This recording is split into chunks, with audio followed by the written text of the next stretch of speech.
Ousmane Sonko nga ne man dangin la waaw man Ousmane sama dangin jar na sama dangin jar na Ousmane dangin bii moo taxoon nga dem en plein couvre-feu jabar yëgul yaay yëgul doom yëgul ñëw fekki si ko di ko juutal ci lu ko neexul di ko watloo say coq ci lu ko neexul laajal say jabar laa la wax di sénégalais laaj leen jabaru Sonko yi ndax taatam yi amuñu réew yu ndaw bu ma waxloo nag te bu ma tax a décoller Wakaam terce suite boo te su ma la waxee décoller Wakaam laa la wax su ma jiitoo su ma wax ji su ma ci dugalee Wakaam xam nga lu may wax ndax daa am ñu ma doon bëggoon di protéger boobu ba léegi mais gis naa ne yow doo nit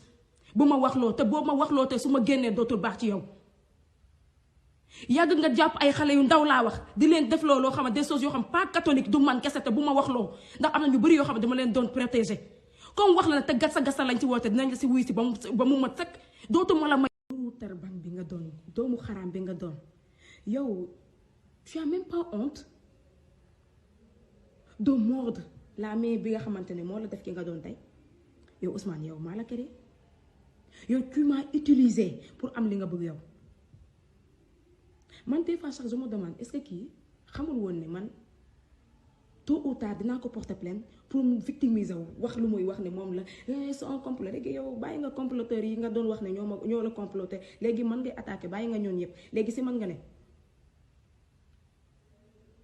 barke Fapes bés boo génn teelaa la wax de wax man ma génn wax dootuma la may victime virgule dootuma la ko may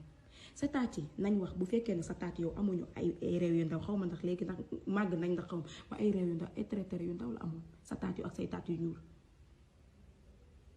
yow saa yoo génn tey wax ma génn wax dootuma la may virgule ne nga gasta nañ ci dem